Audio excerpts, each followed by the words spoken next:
kalooban mo ang masunod, yung salita mo nawa ay mai-convey ng with clarity, Lord God, at with strength, Panginoon, with power, Panginoon, nang mapagpala ang bawat isa sa umagang ito, ayon sa kalooban mo. Ito, Lord, ang aming samot dalangin, in Jesus' name.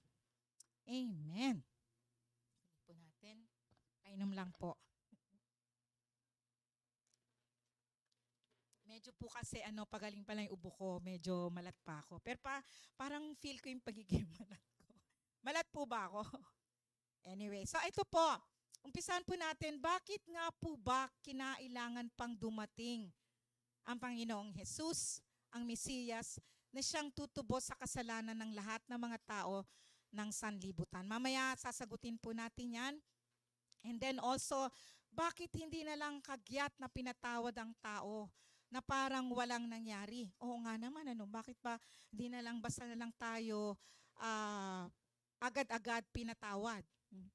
At bakit hindi na lang tinapos ng Diyos ang liping tao at nagsimula ng panibago? No, yung parang tapusin ng isang lahi at mag-umpisa muli. Bakit nga ba daw hindi na lang ganun ang ginawa ng Diyos? Bakit ba pinagtitiisan ng Diyos ang mga Kristiyano?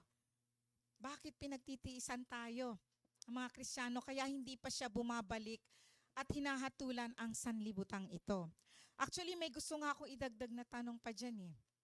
Kasi 'di ba ang Panginoon natin ay all-knowing, Walang hindi niya alam. Walang lingid sa kanya, ang lahat alam niya. Minsan kasi may nagtanong din po sa akin, alam pala ng Panginoong Diyos na magkakasala si Adan at Eva. No? Bakit hinayaan niya sila? Alam niyang magkakasala sila. Bakit hinayaan niya pang likhain o magpatuloy ang kanilang existence? So, yun po, itong mga katanungan pong ito, sasagutin natin ngayong umaga. Kaya po, atin pong tuklasin kung paano ito inisip, baliktad lang po ang spelling, kung paano ito inisip at itinuro ng Apostol Pablo sa mga Kristiyanong nauna na sa atin. Magsimula tayo ng pagbasa sa Galatia 4 na nabasa natin kanina. Tuloy lang po, sister. So, ang ating pangunahing katanungan ngayong umaga, mga kapatid, paano po bang inililigtas ng Diyos ang mga anak ni Adan? No, mabuti po ba ang Diyos? So, given na siya ay nais niyang iligtas tayo. Pero paano po bang inililigtas ng Diyos ang mga anak ni Adan? Amen. So, ang unang kasagutan po, iginanap ng Panginoong Jesus ang mga pangakong pagliligtas mula pa nung una. No, ang Diyos mula pa nung umpisa ay meron na siyang dakilang plano para sa atin, para sa ating kabutihan, para sa ating kapakanan. At ang naiganap ito sa pamamagitan ng Panginoong Jesus, yung pangakong pagliligtas. Alam natin kung ano ang ginawa, kung anong kadakilaan ang ginawa ng Panginoong Jesus upang tayo ay magkamit at magkaroon ng pag-asa ng kaligtasan. Amen po? Amen. So muli, sabing ganon, ngunit nang sumapit ang takdang panahon, isinugo ng Diyos ang kanyang anak. Isinilang siya ng isang babae at namuhay sa ilalim ng kautusan. Mga kapatid, sabi pong ganon sa umpisa pa lang, ngunit nang sumapit ang takdang panahon. Parang pag sinabi mo lang, parang ang simple lang, Pero yung nang sumapit, sa gitna po niyan, pagdating sa takdang panahon, napakahabang panahon. Saan pa ba tayo mag-uumpisa? Mula pa saan? Daan-daang taon bago sumapit ang takdang panahon. Kung maalala niyo po mga kapatid, sa Genesis 3 pa lang, mamaya madadaanan din po natin, sa Genesis 3:15 pa lang, na-prophesy na po ang Panginoong Jesus, yung gagawin niyang pagliligtas sa atin. At yung mula po sa Genesis, mula kay Adan at Eva, hanggang sa dumating ang Panginoong Jesus, ay hundreds of years ang pagitan. Nare-realize niyo po ba yung timetable ng Panginoon? Yung haba, layo ng tanaw niya. Ganon niya tayo kamahal eh. Kasi nga walang hindi niya alam eh. Alam niya yung mangyayari sa mga susunod na panahon. So, malayo pa lang, sabi ng Panginoon, ganito ang kailangan ng mga anak ko. Ito ang gagawin ko para makapiling ko uli sa walang hanggan ang mga nilikha ko, ang mga nilalang ko. Nang sumapit ang takdang panahon, napakahabang panahon. In between, nandyan na alam natin yung history ng kay Noah, no, nagpadala ng malaking baha ang Panginoon at niligtas niya ang pamilya ni Noah. Ano ang tawag dito, na ang tao namatay dahil sa kanyang kasalanan na paulit-ulit lang. Kaya nag-umpisa uli kay Noah. At ganun pa rin naman, kahit na nag-umpisa uli ang mundo sa lahi ni Noah, no, hanggang sa Tower of Babel, talagang ang tao mahina pa rin, no? Yung kahinaan niya na makasunod sa Panginoong Diyos, nandun pa rin. Patuloy pa rin siya nagkasala at nais pa nga niyang higitan o abutin o pantayan ang Diyos. Kaya ang ginawa nga ng Panginoon sa Tower of Babel, binigyan niya ng iba-ibang lengguwahe para hindi magkaintindihan at hindi mabuo yung Tower of Babel. No?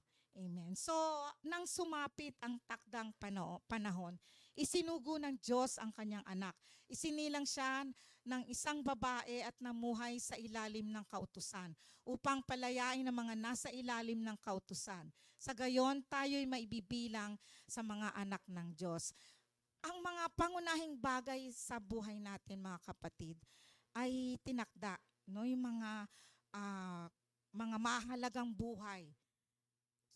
Mahalagang parte ng buhay natin, tinakda ng Panginoong Diyos. Siya ang tinakda niya ang ating paglikha.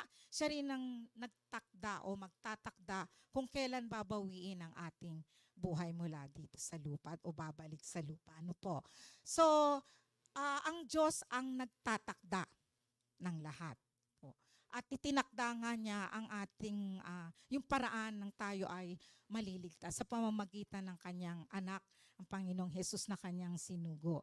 At nung ipinanganak, isinilang ang Panginoong Hesus, isinilang siya sa panahon na ang umiiral ay yung lumang kautusan, no? Law of Moses.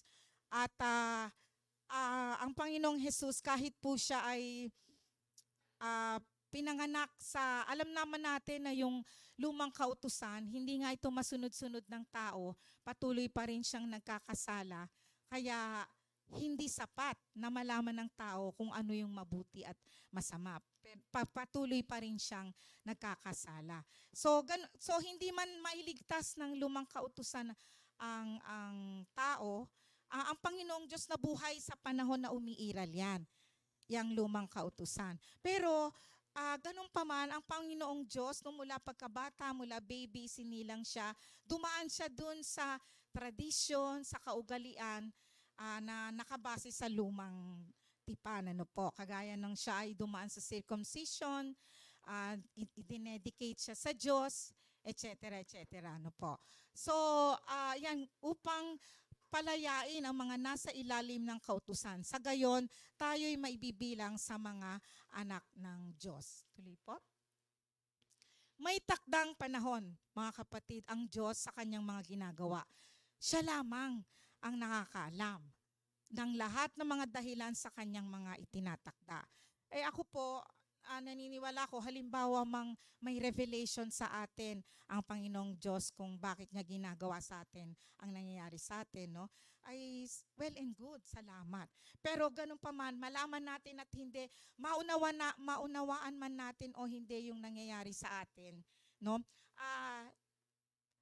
Nasa Panginoong Diyos yan, kapilian niya yon. Sabi nga nun, siya lamang nakakalam ng lahat ng mga dahilan sa kanyang mga itinatakda. Ang inaasahan ng Diyos sa atin ay sumunod sa Kanya, no? Kung ano man ang kalagayan natin sa buhay, susunod pa rin tayo sa ating Panginoong Diyos. Siya lamang nakakaalam ng lahat ng mga dahilan sa Kanyang mga itinatakda. Kailangan nating pagpasyahan, mga kapatid. Kailangan nating pagpasyahan na magtiwala sa Kanya at huwag ipilit ang ating mga haka-haka at panukala sa Kanya. Amen po. Huwag nating ipilit. Minsan yung akala, sinasabi niyong kalooban ng Diyos ito sa akin, kaya itong ginagawa ko. Sigurado ka? Kalooban ng Diyos. Isipin niyo kung yung ginagawa niyo nga ba ay nakapaloob dun sa kanya mga salita. Minsan meron po, naalala ko po, may nagtanong sa isang pag-aaral namin, ang nangunguna si Pastor Mar Pingol, yung General Overseer po natin. May nagtanong sa kanya, ano daw ang tingin niya, ano daw sa palagay niya yung mga nagpapatato. Kasi parang dinadagdagan mo ng dekorasyon yung katawan mo, no po. Nagmarka po sa akin yung sagot niya, sabi niya pong ganun, per se, no, ipaparaphrase ko lang po. Parang ibig sabihin, basically, hindi naman siguro yata yan masama ang pagpapatato. Pero sabi niya ganun, sinagot niya ng ganito, napaka full of wisdom po. Sabi niya ganun, pero kung magpapatato ka, bakit? Bakit mo ba gagawin yan? At kung gagawin mo yan, malulugod ba yung Diyos? Kung magpapatato ka, sino masisiyahan? Ikaw lang ba? Iniisip mo ba ang Panginoong Diyos sa gagawin mo? Yan. So sa lahat ng ating ginagawa, isaalang-alang natin ang Panginoong Diyos, no po. Kailangan nating pagpasyahan na magtiwala sa Kanya. Kung tayo man po ay dumadaan sa matinding pagsubok, hirap, kami po ni Brother Randy, no po, mahirap na lang pong idetalye, sobrang hirap po. Pero sabing ganon, pagpasyahan nating magtiwala sa Kanya, matuto tayong maghintay sa gagawin ng Panginoong Diyos. Yan po ang ibig sabihin ng faith eh. Yung hindi mo alam ang mangyayari sa'yo, kagaya ni Abraham, no? Hindi naman niya alam yung bayan ng Kanaan eh. Hindi niya alam kung anong madadatnan niya doon. Pero dahil sinabi ng Panginoong Diyos na pumunta ka doon, sinunod niya. Bakit? Nagtiwala siya, nagpasya siya na magtiwala sa Panginoong Diyos. Huwag daw ipilit ang ating haka-haka at panukala sa Kanya. Minsan kasi, porket hindi tayo nagnanakaw, hindi tayo nagsisinungaling, hindi nga ba? Hindi tayo pumapatay, hindi tayo nananakit ng kapwa natin, no? Ay feeling natin okay na tayo. Pero sabi nga ganon ni Pastor Mano, just when you think you are okay is when you are not really okay. So akala mo okay lang ako. Kristiyano ako, hindi ako nakakasakit ng kapwa ko. Basta ako nabubuhay ako, iniintindi ko lang yung pagkain ko araw-araw, nagtatrabaho, okay na ako. Pero mga kapatid, naalala ko po yung account ng dalawang lalaking nagdadasal sa templo sa panahon ng Panginoong Yesus, sa New Testament. Sabi nung isa, dadasal siya parang ini-enumerate niya sa Panginoong Diyos yung mabubuti niyang ginagawa. Tapos sabi pa niya, hindi daw siya katulad nung isang lalaki na nandun, no? Kasi ako, Lord, faithful ako sa tithing. Yan, no? Hindi ako gumagawa ng ganito, ganyan. Mabuti ako, no? Samantalang yung kinukumpira niya yung sarili niya sa kabila kasi sinabi niya hindi ako kagaya ng lalaking to na makasalanan. Samantalang yung isa na nagdadasal, no? With all humility, sabi niya sa Panginoong Diyos na nagsisisi siya. Hindi siya karapat-dapat, no po. No, tingnan niyo yung dalawang halimbawang yon. So, minsan, akala natin porket mabuti ang mga ginagawa natin o parang wala tayong ginagawang masama, ay okay na tayo. Pero examine ourselves. Examine yourselves. Ano ba ang motibo mo? Ano ba ang nasa kalooban mo? Bakit ka ba nagdo-donate? Bakit ka ba tumutulong? Bakit ka ba naglilingkod dito? Gusto mo bang palakpakan ka kasi? Gusto mo bang sabihin ang husay ni sister, ni brother? Hindi ba dapat, Lord, ang husay mo sa buhay ko? So, sino ang mahalaga ba sa'yo sa mga ginagawa mo? Yung ikaw ang mapahalagahan o ang Diyos na naglikha sa'yo at nagliligtas sa'yo? Amen po? So, magtiwala tayo at huwag ipilit ang mga haka-haka. Pag sinabing haka-haka, hindi yan nakabase sa Bible. Hindi yan nakabase sa salita ng Diyos. So kung meron tayong plano sa buhay, meron tayong mga nais gawin, tanungin natin, Lord, isipin natin, ito ba ay makakalugod sa'yo? Napakagandang, ano po yun mga kapatid na po, wisdom. Kung meron tayong mga naisin sa buhay, may planong gawin, tanungin muna natin, Lord, malulugod ka ba dito? Amen po ba mga kapatid? Sa takdang panahon, iginanap ng Diyos ang ipinangakong kaligtasan, daan upang tuluyang makabalik sa Kanya ang taong nawalay. Sa takdang panahon, iginanap ng Diyos ang pinangakong kaligtasan. Sige po sis. Ito po, yung layunin ng Diyos sa paglikha ng tao. Basahin ko lang po sa Genesis 1. Kung meron po kayong cellphone ninyo, mapicturean nyo para makita nyo ng mas maganda, mas ma-appreciate nyo po yung mga diagram po natin. Dali lang po. Babasa lang po ako sa Genesis 1. Yung tungkol sa punuin at pamahalaan ng daigdig na pangunahing layunin ng Diyos sa tao. So mga kapatid, sa Genesis 1:26, makinig lang po tayo. Pagkatapos sinabi ng Diyos, ngayon likhain natin ang tao ayon sa ating larawan, ayon sa ating wangis. Sila ang namamahala sa mga isda, sa mga ibon o himpapawid, sa lahat ng hayop, maging maamo, mailap, malaki o maliit. 27. Nilalang nga ng Diyos ang tao ayon sa kanyang larawan. Sila'y kanyang nilalang na isang lalaki at isang babae. So dalawa lang ang nilalang ng Panginoong Diyos, no?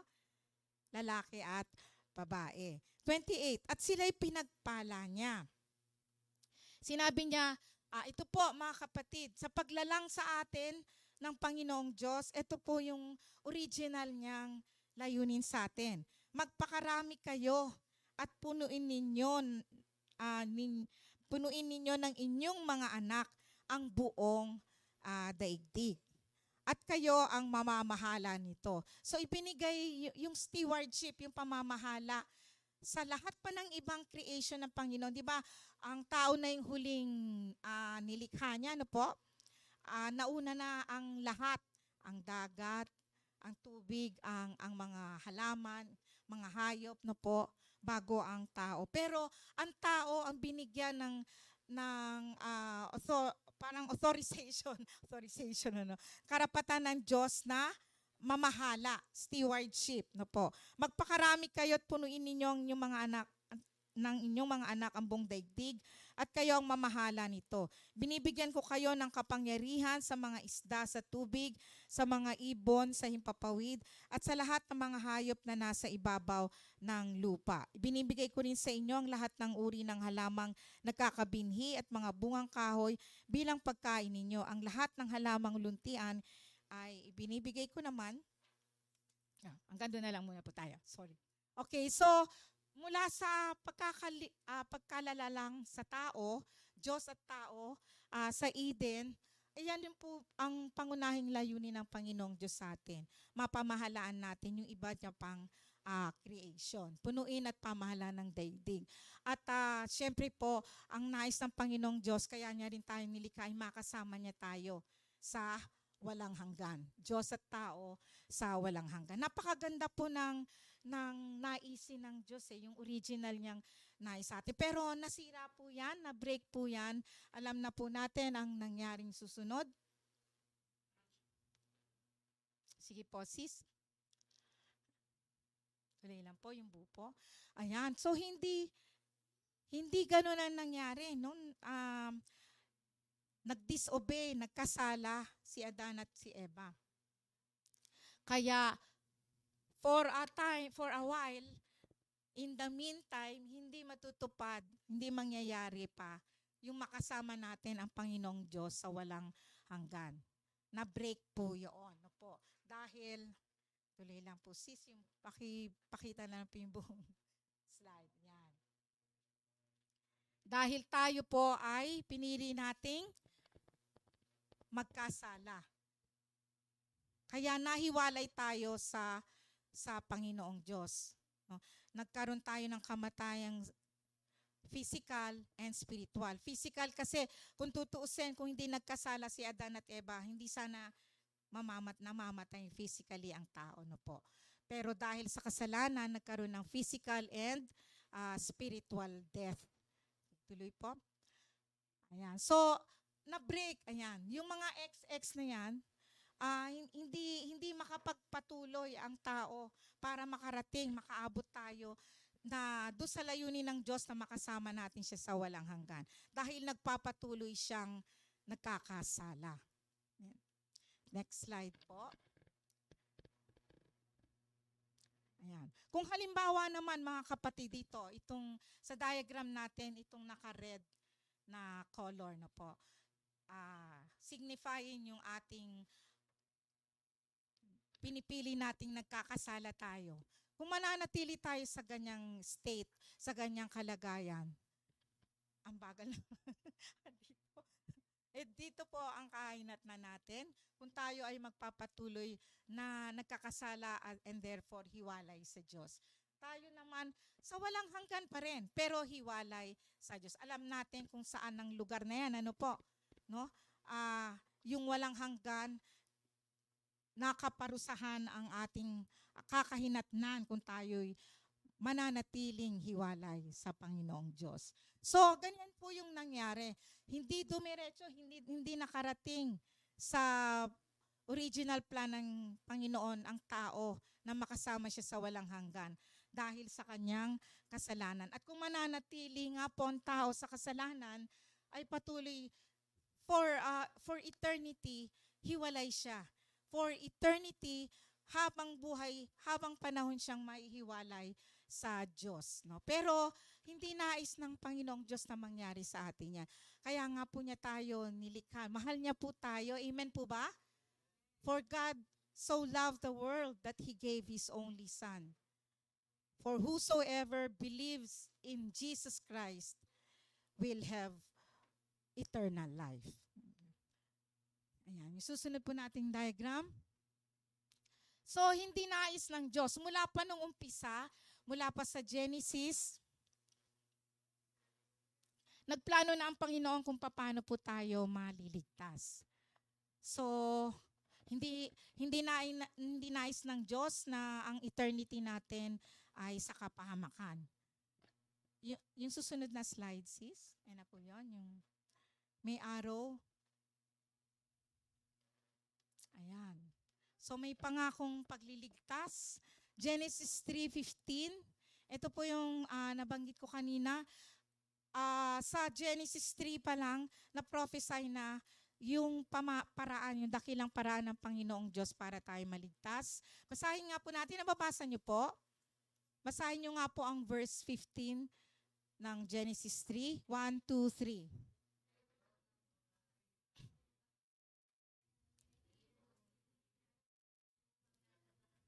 Ang binhi niya ang dudurog sa iyong ulo at sa sakong niya ikaw ang tutuklaw. So, ang tinutukoy po ritong binhi niya,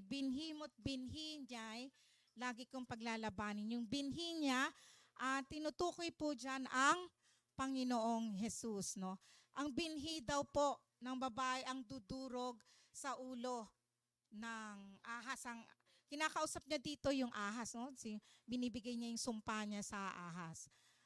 Okay. So, Galatians 4:4-5, mga kapatid. No?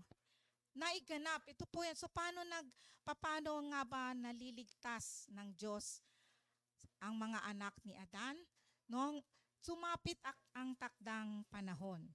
Hindi tayo kayang iligtas ng lumang kautusan, ng lumang tipan. Hindi tayo mailigtas nito kasi sa sariling kakayahan lang natin sinisikap na masunod ang utos ng Diyos. Kaya kinailangan na isugo ng Panginoong Diyos ang kanyang bugtong na anak.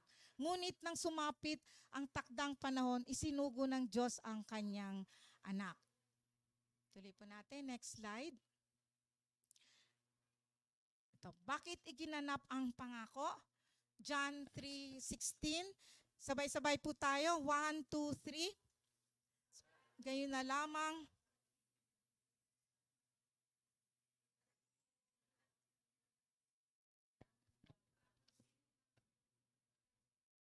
Ay di mapahamak kundi magkaroon ng buhay na walang hanggan.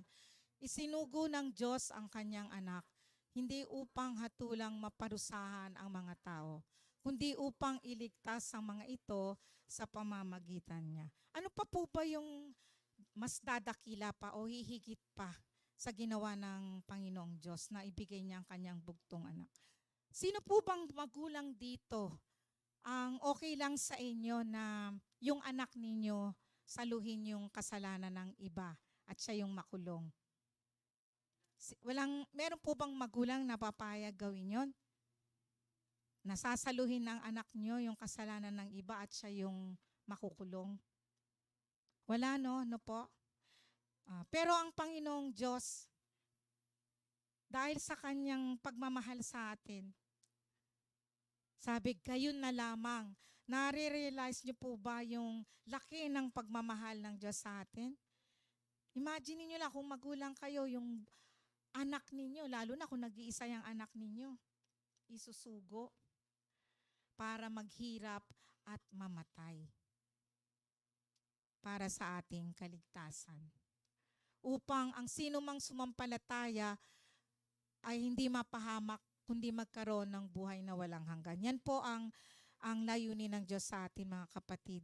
Makasama natin siya sa walang hanggan. Kaya lahat ginagawa ng Diyos mula umpisa, mula sa Genesis, hindi siya huminto sa paggawa ng paraan para tayo ay mai-restore sa Kanya, maibalik sa Kanya. Kasi hindi niya nais na kahit sino man sa atin ay mapahamak. Sunod na slide, sis. Okay, so paano nagliligtas ang Panginoong Diyos sa mga anak ni Adan? Una, iginanap ng Panginoong Jesus, yung pangako ng pagliligtas. Pangalawa, ang Panginoong Jesus ay naging taong tulad natin upang tayo ay lubos na tubusin. Ayan, so naging tao ang Panginoong Jesus upang tayo ay tubusin. Siya po ay ganap na tao. Flesh and blood. Siya ay human, tao po siya. Ganun pa man, Diyos din siya na 100%. Kaya sinasabing God-man ang Panginoong Jesus. Tuloy po natin. Diyos na tao. Hebrews 2:14-18. Basahin nga po natin, mga kapatid. 1, 2, 3. Sa mga anak ay tao, naging tao rin si Jesus at tulad nila ay may laman at may dugo. Ginawa niya ito upang sa pamamagitan ng kanyang kamatayan ay mawasak niya ang kapangyarihan ng dyablo na siyang may kapangyarihan sa kamatayan. At pinalaya niya ang lahat ng tao na habang panahoy inalipin ng takot at kamatayan. Hindi ang mga anghel ang kanyang tinutulungan, sa halip ay mga anak ni Abraham. Kaya't kinailangang matulad siya sa kanyang mga kapatid sa lahat ng paraan. Sa gayon, siya ay naging isang pinakapunong pari, mahabagin at tapat na naglilingkod sa Diyos at nag-aalay ng handog para mapatawad ang mga kasalanan ng tao. At ngayon matutulungan niya ang mga tinutukso sapagkat siya man ay nakaranas ng pagtukso at paghihirap. Napakaganda po nung verse 18. Nalala niyo po yung temptation of Christ, yung 40 days na nag-fast siya, fasting siya sa ilang, sa wilderness, no? Walang pagkain. Ang dyablo, tinukso siya, di ba po? Naalala niyo po ang account na yon, yung temptation. Bago po nagpatuloy sa ministry, bago nag-umpisa sa ministry ang Panginoong Jesus, ay dumaan siya sa 40 days na walang kain-kain, no? Nasa wilderness pa siya, wala nang pagkain, nasa ilang pa siya. Na halos wala nga makakain talaga doon, po. Kahit siguro tubig, mahirap, no? ilang, lalo na sa lugar na yan. Ah, tinukso ang Panginoong Diyos, pero hindi po siya nagpadala sa tukso ng dyablo. Pinatunayan niya, pinakita niya, ito po yung isang mahalagang bagay na naging taong Panginoong Hesus. Pinapakita niya sa atin na tayo ay hindi tao lang. Kasi yan ang madalas sa justification natin, ano po? Pagka nagkamali, sorry na, tao lang. No? Pero hindi po tayo tao lang. Kasi ang Panginoong Hesus naging tao. At pinakita ng Panginoong Hesus na kahit po siya mahina physically kasi gutom nag-fasting siya, no po? 40 days, imagine niyo po yun. Without food. Nananalangin. Ang kalakasan niya, kinukuha niya sa Diyos Ama. Ang kapangyarihan ng Espiritu Santo. No po? So, tinukso siya.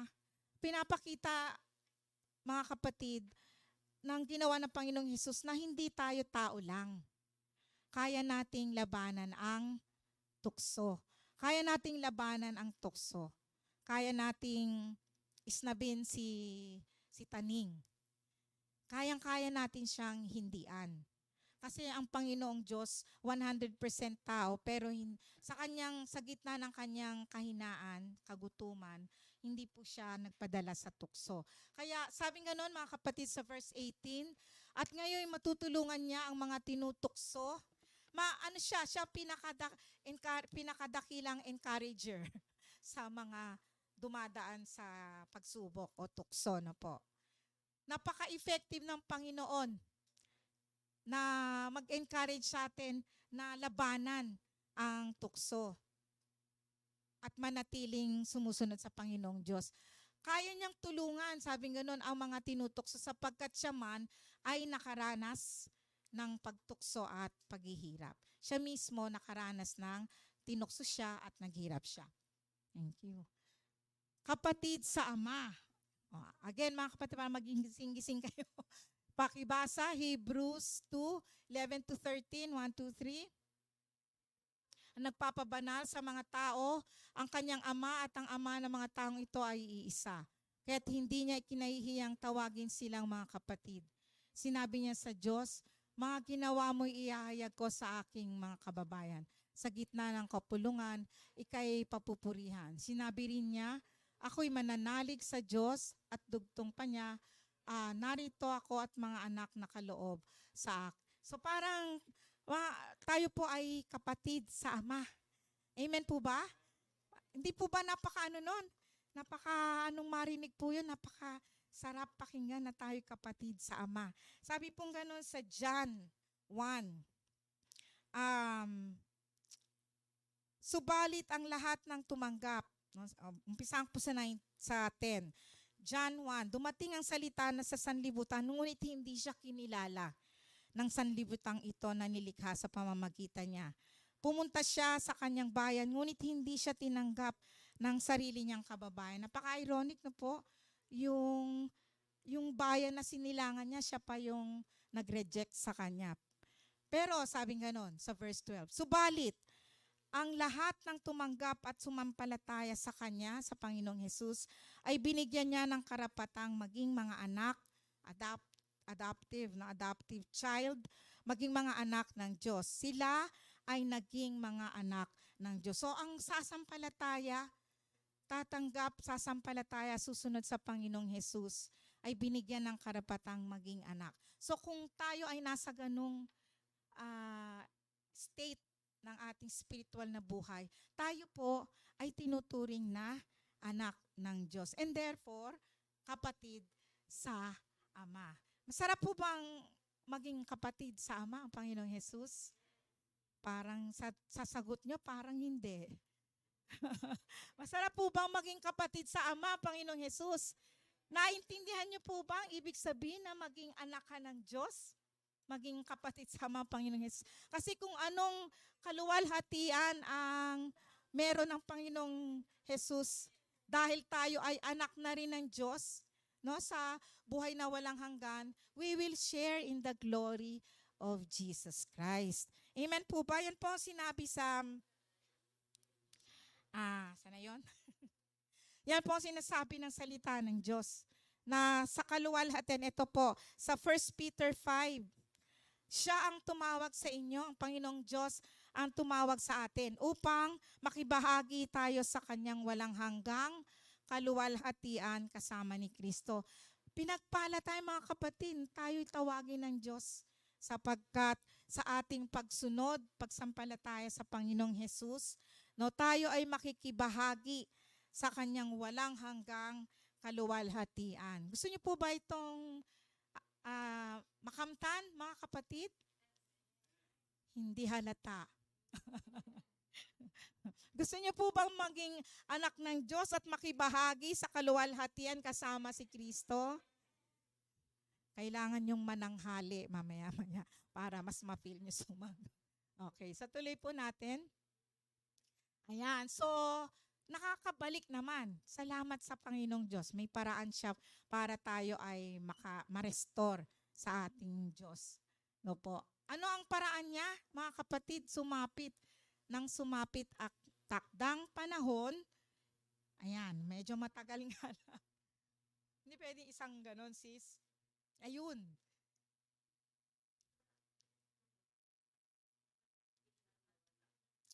Wala. Sunod ba? Yung merong CGs, ayan, okay, yung may heart na. Ayan, so makakabalik naman ang sumasampalataya. Hindi natin kailangan makarating dito, Amen po ba? Hindi natin kailangan makarating sa walang hanggang hiwalay sa Diyos. Dahil ang takdang panahon na isinugo ang anak ng Diyos ay andyan na, dumating na. Purihin ang Diyos, mga kapatid. Amen po ba? No? Sa takdang panahon. So, naganap na, ginanap ng Panginoong Hesus ang pangako ng pagliligtas ng Diyos. Purihin ang Diyos. Amen po? Salamat sa Panginoon sa kanyang pagmamahal. Hindi niya tayo nais na mawalay. Kaya yung araw niya, mga kapatid, yung araw na green, dugtong na ron. So, meron na tayong pag-asa na makasama ang Diyos sa walang hanggan. Kung magpapatuloy tayong nananampalataya at sumusunod sa Panginoong Hesus, matutupad sa atin yung nais ng Diyos, yung layunin niya na makasama siya sa walang hanggan. Tuloy po natin. So, kinailangang maging tao ang Diyos, naging taong Panginoong Hesus sa itinakdang panahon ng Diyos. Number 2, siya ay naging taong tulad natin, Diyos na tao, upang iligtas ang tao mula sa tiyak na kapahamakan. Ang Panginoong Diyos, yung kanyang buong buhay sa lupa, ay ehemplo, perfect example na kung paano tayo dapat mabuhay, no, bilang tao rin. Ang sino mang sumampalataya at sumunod sa Kanya ay naibabalik sa pagiging anak ng Diyos, kapatid sa Ama ng Panginoong Hesus. So, ang sino mang sumampalataya, tumanggap sa Panginoong Hesus, no po, ay naibabalik at nagiging anak ng Diyos. Anak po ba tayo ng Diyos? Kulang pa rin, Pastor. Okay. For malaya na sa mula sa kapangyarihan ng dyablo at kamatayan ang sino mang sumampalataya at sumunod sa Panginoong Hesus. Okay. Tuloy po, kapatid. Ayan. Yung pangatlo po, and last, paano nga ba nagliligtas ang Diyos sa mga anak ni Adan? Namuhay ang Panginoong Hesus ng may lubos na pagsunod sa Diyos upang ito ay tularan natin. Lubos ang kanyang pagsunod. Walang gray area sa kanya. Black or white lang naman ang pagsunod sa Diyos eh. Either you obey or not obey your God. No po? Pero ang Panginoong Hesus, lubos ang kanyang obedience sa kanyang Ama. Dito tayo magbasa sa 6. Upang patunayan na kayo'y mga anak ng Diyos, isinugo niya ang Espiritu at ng kanyang anak sa ating mga puso at nang sa gayon ay makatawag tayo sa Diyos ng Ama, Ama ko. Hindi na kayo alipin kundi anak, at dahil kayo ay anak, kayo ay ginawa rin ng Diyos bilang mga tagapagmana niya. Bilang anak, tagapagmana, kung tayo ay ituturing na anak ng Diyos, kagaya ng Panginoong Hesus, tayo ay magiging tagapagmana. Pinagkaloob ang Espiritu para sa ating, para maging ating parakleto, tulong, nang sa gayon daw, makatawag tayo sa Diyos ng Ama, Ama ko. Amen. Tuloy po natin. Yung kapatid, opo. Sige po, laktawan na lang po natin yan. Ayan. Okay, so Galatians 5:1 at saka 16 to 18, pakibasa mga kapatid. 1, 2, 3. Subalit ang bunga, asa na po? Sandali lang po ha. Okay, malaya na tayo. Doon muna po pala sa 1. 1, 2, 3. Dahil pinalaya tayo ni Kristo. Kaya magpakatatag kayo at huwag nang paalipin pang muli. Ang Espiritu ang gawin ninyong patnubay sa inyong buhay at hindi kayo magiging alipin ng hilig ng laman. Sapagkat ang mga nasa ng laman ay laban sa kalooban ng Espiritu. At ang kalooban ay laban sa nasa ng laman. Laging naglalaban ang dalawang ito, kaya't hindi nyo magawa ang nais nyong gawin. Kung pinapatnubayan kayo ng Espiritu, wala na kayo sa ilalim ng kautusan. Yun po. Kaya kailangan natin ang Espiritu Santo ng Diyos. No? Siya po ang ating tulong, ang ating parakleto. Sabing ganon, ito ba yon? Subalit, tuloy na lang po natin. Sa 22, 1, 2, 3, subalit ang bunga ng Espiritu ay pag-ibig, kagalakan, kapayapaan, katiyagaan, kabaitan, kabutihan, katapatan, kainahunan at pagpipigil sa sarili, walang batas laban sa mga ito. At pinatay na ng mga nakipag-isa kay Kristo Jesus ang kanilang makasariling pagkatao, pati na ang masasamang hilig nito. Kung ang Espiritu ang nagbibigay buhay sa atin, siya na rin ang paghari natin sa ating buhay. At kung tayo talagang tunay na yung patnubay ng Espiritu sa atin at tayo'y lumalakad no, ayon sa gabay ng Espiritu Santo, ito ang magiging bunga sa ating buhay. No po, meron tayong kagalakan, pag-ibig, kapayapaan, kabaitan, kabutihan, katiyagaan, katapatan, kahinahunan, pagpipigil sa sarili. Okay. So, yan po. Tularan ang Panginoong Jesus. Sige, ako na lang po ang babasa. At binigyan niya ang ilan ng kaloob upang maging mga apostol, ang iba na may mga propeta, ang iba ay ebanghelista, at ang iba ay pastor at guro. Ginawa niya ito upang ihanda sa paglilingkod ang lahat ng mga banal, para sa ikatitibay ng katawan ni Kristo, ang iglesia, hanggang makamtan natin ang iisang pananampalataya at pagkilala sa anak ng Diyos at maging ganap ang ating pagkatao ayon sa pagiging ganap ni Kristo. So tularan daw po natin ang ating Panginoong Jesus. Ayan. So, tuloy po. Taktawan na lang po natin yan, sis. Sana ba tayo dapat? Malapit na po mga kapatid. Sige. So paano po bang, mag-recap na lang po tayo, paano po bang nililigtas ng Diyos sa mga anak ni Adan? Una po, iginanap na ng Panginoong Jesus ang mga pangakong pagliligtas mula pa nung una. Ang layo nun, mula nang nilikha si Adan at Eva, daang taon. Ganun kalayo ang tanaw ng Diyos.